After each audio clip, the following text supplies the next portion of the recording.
Civil War almost brought about the destruction of our nation when it was still young. Theories regarding why the Civil War was fought abound, and one local author's research and knowledge of the events leading to the Civil War have been brought together in the book, The Myth of Virtue, History's Lies of the Civil War. Author Robert M. Salyer is here this morning to discuss his work.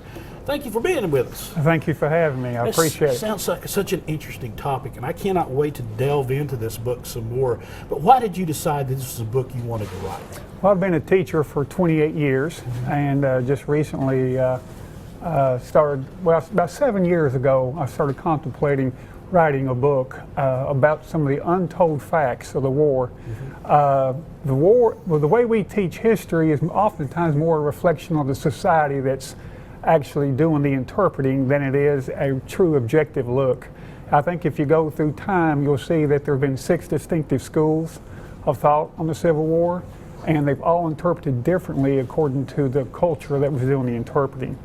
Napoleon once said that history was nothing but a fable agreed upon, and I think that's reflective today, that even in our History Channel, a very popular show, Fact or Fiction, I think has kind of latched onto that. I just thought there were some untold facts of the war that really needed to be told, right, and really need to be examined. You're also a reenactor as well. Yes, Civil sir. War reenactor. So you kind of get to live that history to a degree. And what is the one thing that you put in your book, the myth, so to speak, that has been taught that you want to debunk? Well, there are several myths. Actually, I have 10 different chapters, and they each have attack a different myth. Right. But the overall myth that I try to attack is that I think we have focused too long in our modern times on looking on why the South seceded, and not enough emphasis on what motivated the North to fight the same war. And anytime you're looking at what a war is about, you need to look at both adversaries, because they fight over differences, not over common ground. Southern secession was actually 2 different secessions. The secession that motivated the lower South is not the same motivations of what motivated the upper South, and what motivated the North is largely unknown to the vast majority of Americans.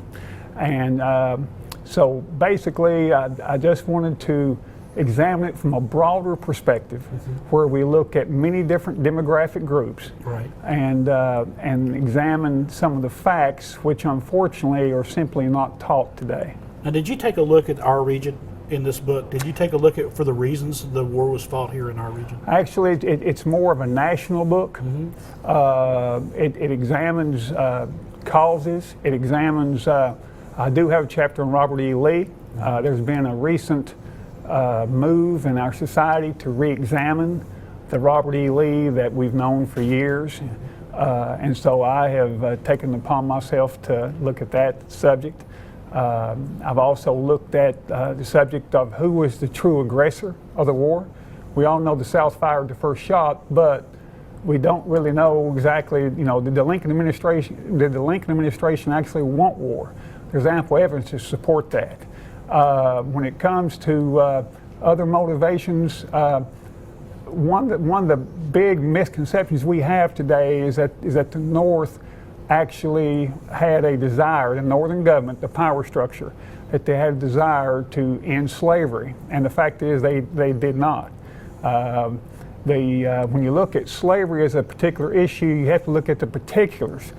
To say that slavery caused Southern secession doesn't tell you what parts of slavery. And it's the Western expansion of slavery that's the real bone of contention. It's not the existence of slavery, it's not the Fugitive Slave Acts. And when you look at this, and then when you look at some of the major political things, including trying to change the Constitution, Lincoln and the Lincoln administration was trying to change the Constitution to guarantee the South the right to own slaves forever. A lot of people don't know that. It was called the Quorum Amendment. It came out in December of 1860, which actually passed by Northern Congress in March of 1861, even though the Southern representatives weren't even there.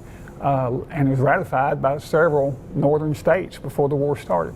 So, when you look at all this stuff and you're trying to find out what was the true bones of contention, and so what you have to look for are things that they disagree on, not things that they actually don't have an argument with. Let me ask you real quickly about the research. How long did the research take? I mean, it sounds almost like you've been spending a good portion of your life preparing the research and doing the research for this book. Actually, I was going to say a lifetime. Right. The amount of reading, the amount of things, it took a lifetime. Mm-hmm. However, when I sat down and put pen to pencil, there is still a lot of other volumes that you refer to. So even though I had a lifetime of knowledge, I've been into the subject since before I could even read, which I go into the book. It's kind of very odd and not explainable. I was just drawn to it as a young kid. But when you sit down, despite the wealth of knowledge that you may have, I remember the Bud Phillips, who just passed away, the famous historian. He was one of the people that encouraged me to write this book. And he said, basically, you know enough now to where you just write from the top of your head. But when it actually comes down to it, you're still having to do more reading, more looking, more research. So it took me about 7 years when I finally sat down and started. It took really bearing down for about a year. Right. I mean, like 9, 10, 12-hour days. Actually working at it. Oh yeah, working hard. Really had to bear down. And I've always heard research breeds research. It really does. Yes. And so, can we expect more books out of you in the future? Actually, there are 3 or 4 different books I've considered writing, including one on the history of country music. Mm-hmm. My grandmother and my great-granddaddy was actually one of the pioneers of country music. The Phil and Powers Band, who actually was the first Southern full band to ever make a record. This was 3 years before the Big Bang of Bristol Sessions. And while they are featured in the museum in Bristol, and while they've had things written about them, I don't think there's ever been a book written about them, and I thought that it'd be great for a family member to write that book. And I have other things I've considered on the back burner, so yes. All right. Robert Salyer, thank you so much for stopping by today and bringing your book with you. Thank you. Folks. I would like to say one thing. Yes. The book is available in some, of course, it's on Amazon. It's also, I'd like to thank my publisher, Jan Carroll. We've got their Jan Carroll website up there it's in some local bookstores, Barnes & Noble, Mr. K's, and Lifeway Books. All right. It's going to be a good read. I'm going to pick it up. Appreciate it. I appreciate you being here. Is Robert Salyer. We'll be back with more Daytime in just a moment.